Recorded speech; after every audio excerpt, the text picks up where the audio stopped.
Hello my dear students, today I am going to discuss regarding a new topic and its name is sustainable development. Okay, so the name of the topic is sustainable development. This word you have heard so many times even in the standard 10. Sustainable development refers to a situation in which not only we fulfill our present needs but also preserve for our future generation without harming the environment.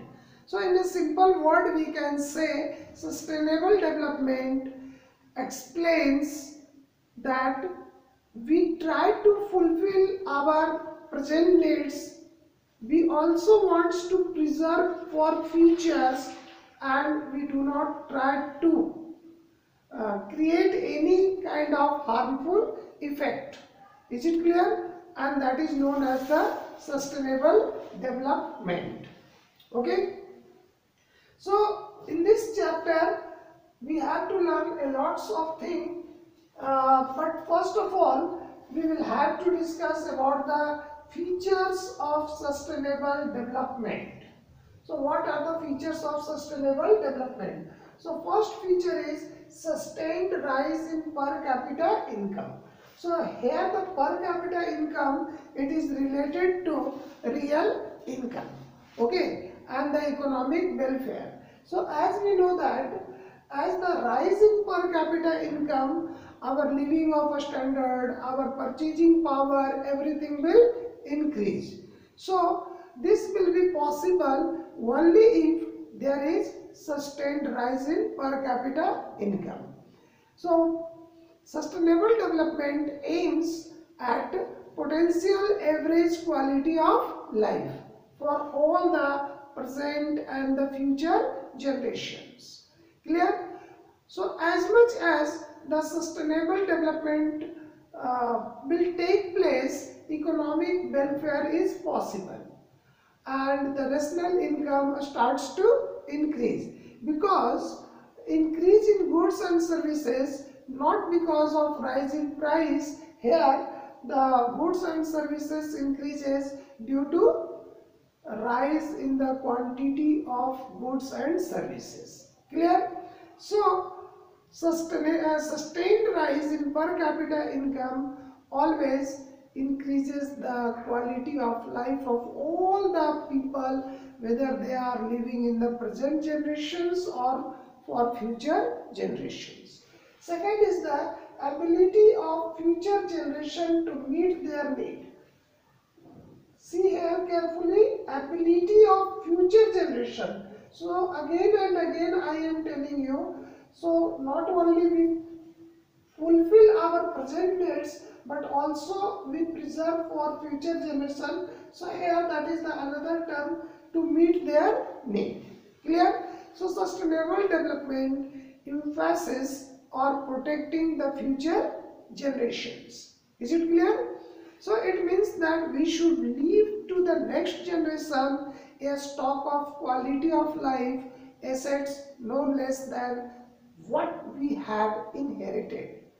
So we should ensure that future generations are able to use the same amount of resources what the present generations are using all these things. So it can be achieved only if rate of extraction of resources is less than the rate of their regenerations. So on that basis we can preserve for the future generation to meet their needs. Next point is the rational use of environmental resources. So rational means what? Rational means we should use in a proper way. Rational consumers always consumes the goods and services according to their own requirements.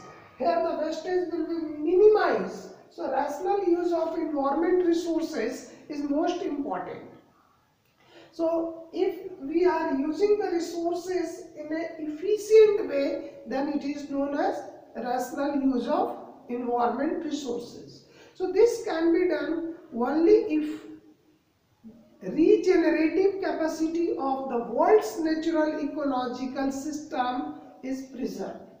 So rate of depletion of non-renewable resources should not exceed the rate of creation of renewable, sustainable or renewable substitute for them. So in this way, unless we will not generate more and more in respect of our own consumption, then the rational use of environmental resources is not possible. Next is the control on pollution. Okay, so what is the control on pollution? So sustainable development targets that inefficiency arises from pollution. So pollution may be air pollution, water pollution, noise pollution. So it must be or it should be corrected. So this is in order to enhance the natural and built environment in ways that are compatible with the conservations of natural assets for better quality of life for future generations. So in this way we can say that these are the basic features of sustainable development. Now come to the steps and strategies for sustainable development.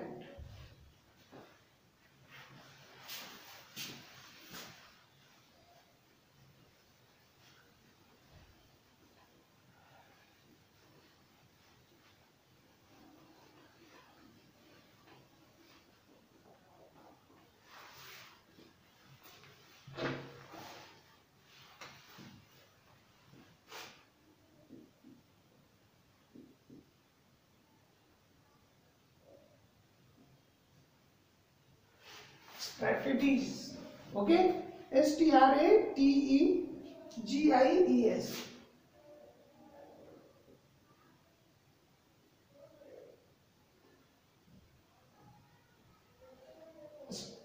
Strategies of sustainable development. Okay, so what are the strategies or what are the steps which will be taken to protect the what? To protect the future generations or the resources, natural resources which we use. Clear? So sustainable development aims at a rational use of a scarce resources. Okay? So a scarce resources means renewable source of resources and non-renewable resources. So both are known as the scarce resources. A scare means basically that is the crisis, and crisis creates due to non-renewable resources. So sustainable development aim is to use the rational use of scarce resources in a manner that the benefits of economic development are enjoyed or enjoyable by both present and future generations. Clear? So, how we can protect the resources, natural resources? So, first point, that is the limiting the human population to a level within the carrying capacity of the environment. So, in a simple words, here the definition, here the points you can say we should not increase the human population. And that's why we can say unless the human population cannot be controlled, in that case the resources can't be preserved. Okay. Second, that is the most important, technological progress should be input efficient and not input consuming. Second, renewable resources should be extracted on a sustainable basis. So the rate of extraction should not exceed in compared to or in the rate of regenerations. Then it can be preserved.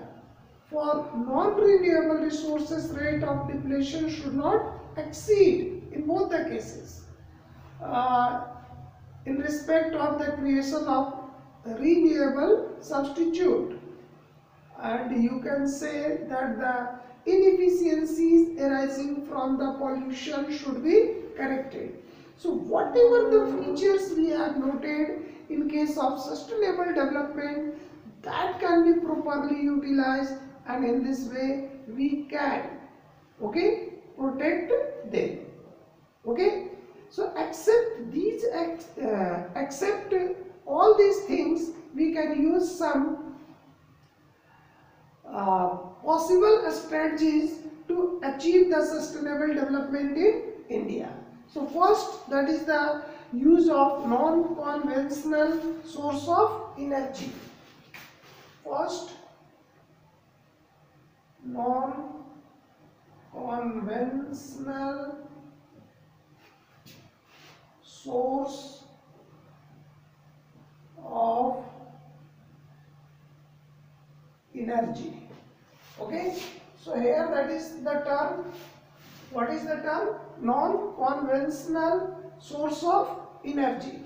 So India depends on thermal and hydro power plants to meet its power requirements. Is it clear? But both of these have adverse environmental impacts.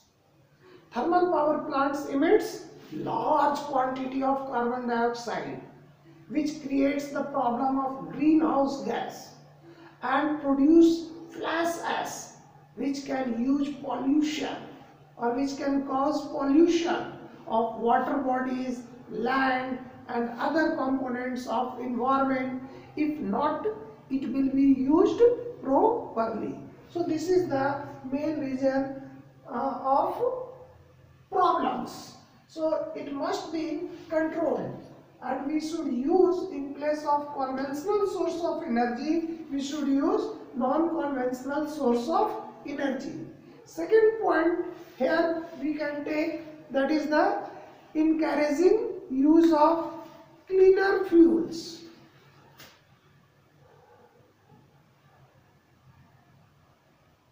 Uses of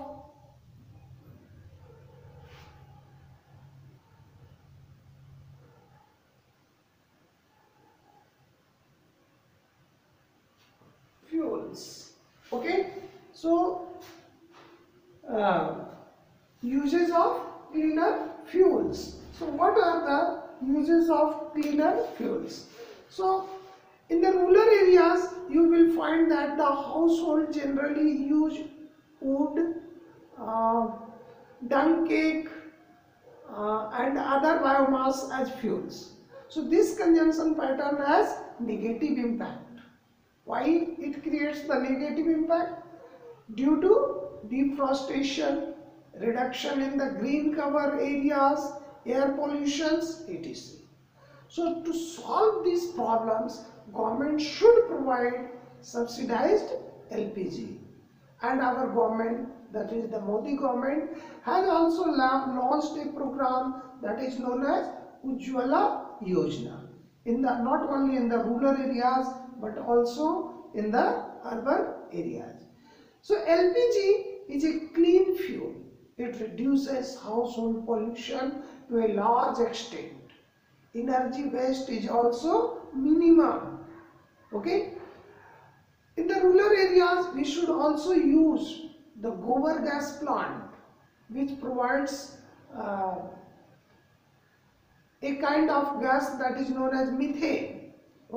So gas will be produced with the help of gobar gas plant, and the government should give loans and subsidies for the setup of this plant.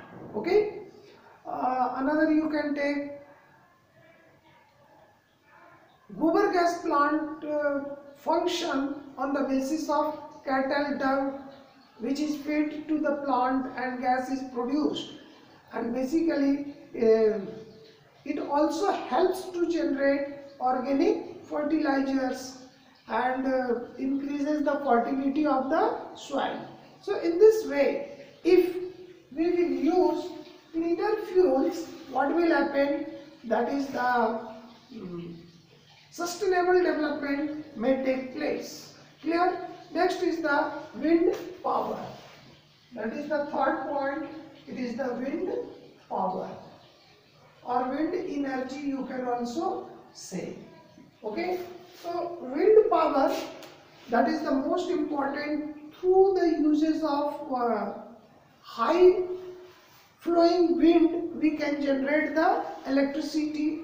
It can be used for drawing the water from the underground. Okay, so in areas where a speed of wind is usually high, we should use windmill, which may provide electricity without any adverse impact on the environment. Okay, so wind turbines moves with the wind and the electricity will be generated. So in this way we can say, no doubt, the initial cost is very high, but the benefits are such that the high cost gets easily absorbed. Is it clear? Next is the solar power.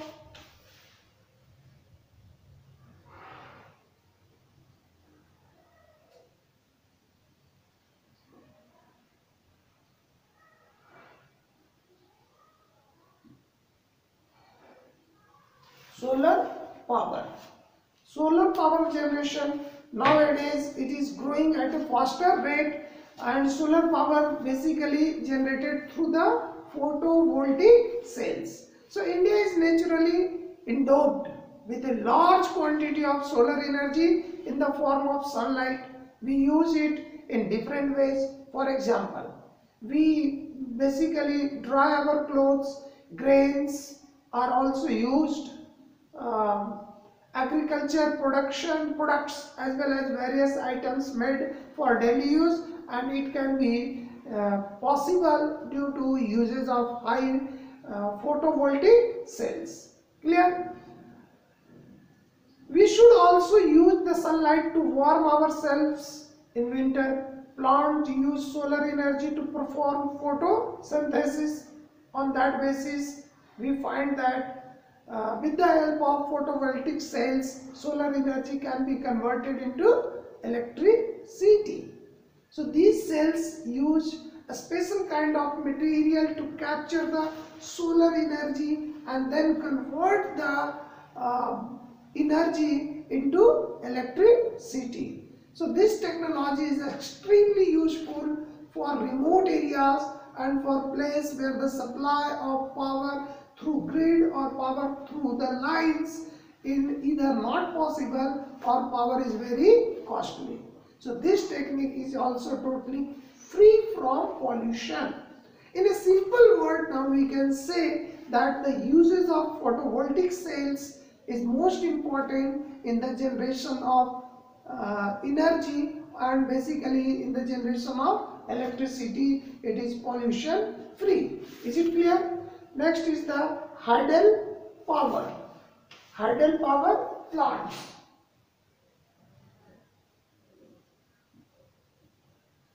Hydel power generation. Okay, so hydel means that is the water. Okay, so in mountainous region, what you find? Streams can be found. Okay, almost everywhere. A large percentage of such streams are perennial. Perennial means continuous flow of water. So many hydel power plants should be used to produce more and more energy through a small turbines. The turbines generates the electricity which can be used locally. Okay, such power plants are environment friendly or such power plants creates the better quality of fuels, and it is known as the pollution free power generation. So transmission towers should be also not so much, sorry. So if you are using a small hydropower generation in the mountainous region, then what will happen? There is no requirement of transmission cables to carry from one place to another place, because transmission loss also takes place when we change from one areas to another areas. Okay, next is the biocomposting.